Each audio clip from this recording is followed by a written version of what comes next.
Layla and Zoe.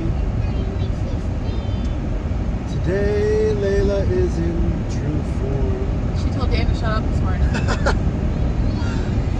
We are experiencing life with pure Layla. Right? This weekend? Yeah, pure Layla this weekend. And I gotta say, it makes life interesting. It does. It stresses me out a little bit sometimes, but it's okay. You know, when she said shut up to me, it didn't really hurt my feelings because I'm a healed person. At least I tell myself that. I mean, she does worse things.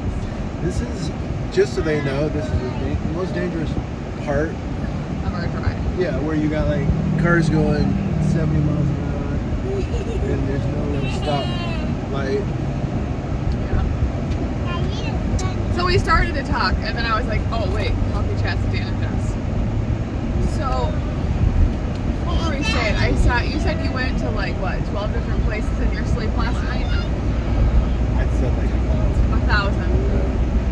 And then you said he woke up next to me. But I said it. How'd you put it? Next to... I said I felt like I went to 1,000 worlds, but I still woke up next to the most beautiful girl. Okay. And then somehow we said something like, I said, do you know what I love? And you said, you. And I was like, well, I love me, but not in the same respect as how people, like, I don't love me the way I love Dan. I go through hell and earth for Dan. For myself, yeah, like, I'm over here like, I mean, I guess I can drink dirty water. Like they love themselves, like that's what they have people that are like in relationships with themselves. That's I don't think I could do that. I'd break up with myself. You would? Yeah, it's a love and hate. You know, Why? I'm black and white. Yourself? Because I'm a love. What would be a breakupable offense for you if you broke up with yourself? Doing stuff that other people tell me to do. Like what? Everything. Everything. My whole life has been doing... Got your driver's license, broke up with you. Paid your taxes, broke up with you. But maybe I wanted to get my driver's license because that's freedom, right? Freedom, okay.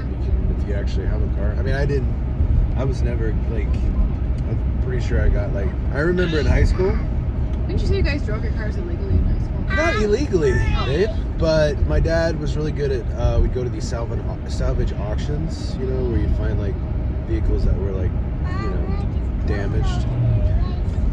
But I remember in high school in Arizona, we used to drive around this like old school van that had like the plush seats that could spin all the way around. Like I thought it was had cool. Like you could lay it out like a bed. If you bought that van nowadays, it would be like expensive because it was plush. But I remember my friend Rusty Williams, if he ever watches this, we were driving back to school and he had that chair all the way down so people couldn't see him because he was embarrassed to be in the shag wagon. I drove the magic bus 93 Buick Skylark, and to be fair, I'm still pissed that I can't drive it.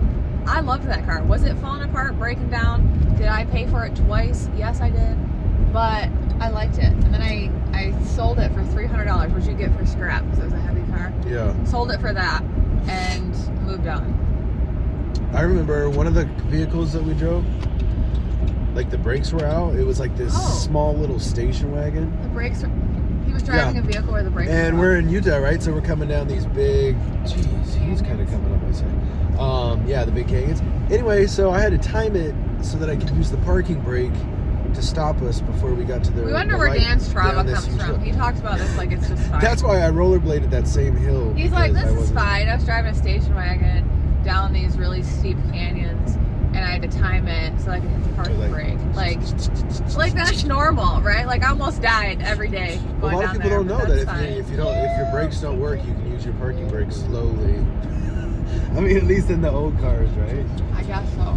Yeah. Remember that one time Ethan put his parking brake on and I couldn't figure out how to drive the car? You both were hammered from Oktoberfest and I had to drive. I vaguely remember that. Yeah. And I'm like, I can't get Ethan's car. Ethan's like, you can take my car. I'm like, obviously, Ethan, this is the only vehicle we have. And so I'm like trying to drive said car and I couldn't get it to go anywhere. And then Ethan's like, you know what? You are the best designated driver because you make everyone realize that we're stupid for getting drunk. And you're sober pissed off driving us. Well, do you want to know why I'm sober pissed off? You can now, okay, here's our real coffee chats with Dan and I would Jes. love to know why you're So when you're the angry, DD, sober. okay, when you're the DD, and everyone else that you are with is hammered-dammered, okay? Here's the deal.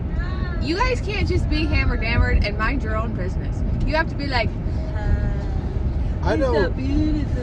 And you, Woo! oh, I'm gonna therapize this. And you wish that you could be a part of that, but you're the No, responsible one, so that's you're not pissed even that. off. I'm just annoyed because I'm trying to get us somewhere safely. What if you were to look at it like this? Flip And the script. What if I'm you were kinda like, trying to I be am distracted. so glad that I get to take these drunk asses. Well, I was home." glad that I didn't drink that day because I had a feeling when had I a didn't feeling? drink. Yeah, I had a feeling that maybe I shouldn't drink. So I didn't. You know, I appreciate that because that experience with Ethan, you know, back when I was drinking, It was probably good for you both. was something that I hold on to. Yeah. And even Lauren. Like, And Abby remember was Lauren even came there. up? Yep, we went and got Lauren. See, it's like you can have experiences We had drinking fun. that it's not the drinking that, you know, necessarily is the experience, but that experience, like, I don't know if I'll ever do that again because, you know, I'm We're sober now. sober now. Sometimes being sober is tough. Like even for me, like I quit drinking when you quit drinking. Yeah. To which be supportive. I really feel like that's. 'Cause I feel like that's kind of okay. I would have broke Let's already. go back. So when I was pregnant with Ezra, my ex would drink all the time when I could drink. But he'd always drink the stuff that I really liked, like margaritas and things. And it would really irritate me. And I'm like, you're kind of an asshole. Margaritas. Yeah, I liked margaritas back then. And the Corona-ritas specifically. You'd flip the Corona up into it and whatever. So I kind of felt like that was me. And he's like, well, I'm not pregnant. I'm like, okay. But I kind of felt like if You your kind of partner- are. You Yeah. kind of are I pregnant feel like when your if your partner's partner- pregnant. It's called sympathy pregnancy. Yeah. So like obviously I have a corn allergy. I don't expect Dan to not eat corn products, right? But if I am choosing to stay away from something for my health, right? My mental well-being, all of that. If I'm like, you know what, Dan, Diet Coke has created some problems for me and I'm done with that. Yeah. And I would hope that he would be like, you know what, I'm gonna do that with you. I'm off it too. I feel like You know, I did like, try. so- I did try when you were pregnant with Zoe. I 1,000% was like, I don't want to drink. I'm not going to drink, whatever. I messed up a few times, you know?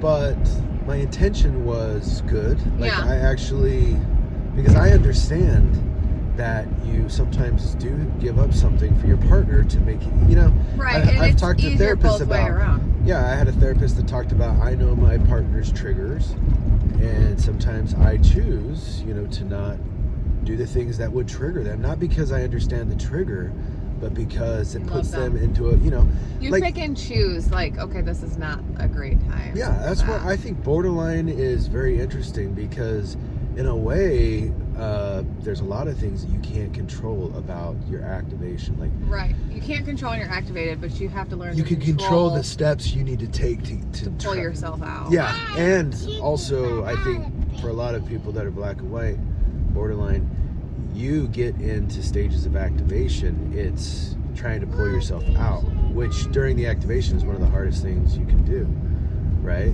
But Yeah. that's where you have to come up with the steps, like go outside, go take a walk. You gotta Well, you get- discovered, so if anybody has borderline, there's something that Dan has discovered, smells can help him.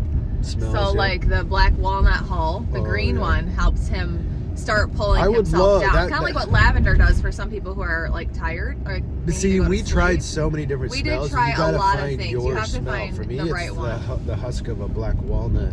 We right off tried the biting tree. into a lemon, Yeah, which pissed you off more than anything. I think you tried dumping cold water on me in the shower. Yeah, like, we tried all of it. I Because also had Layla do literally that to you. what it is when you are in a, they say borderline, but obviously people with CPTSD deal with it too.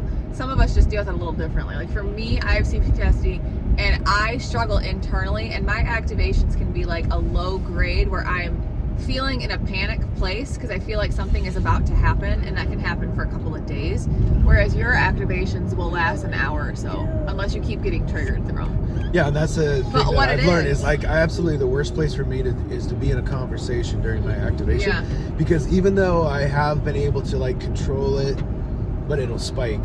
Yeah. And that's the scary part because like sometimes when you're activated, it's like you're not even in the same room. You're like down the hallway listening to this conversation that you're having with your partner, and being cruel and saying mean things, but you're just like, stop. We're here. You know, there's part of you that is off in the distance just saying, please stop. And I love that the analogy you said about how you're in the hallway, because I can say, like, That's exactly when how you're it feels. kind of getting activated and you're not in the place yet where you can step away, and sometimes I might not catch his activation right away, but because it doesn't look the same every time. But sometimes, like, the certain things he'll say, and I'm like, are you? And I'll say to him now, I'm like, am I talking to you or are you in the hallway? And I say, are you in the same room or are you in the hallway? Yes. And there's a certain way he turns his head, and I'm like, you're in the hallway. Okay.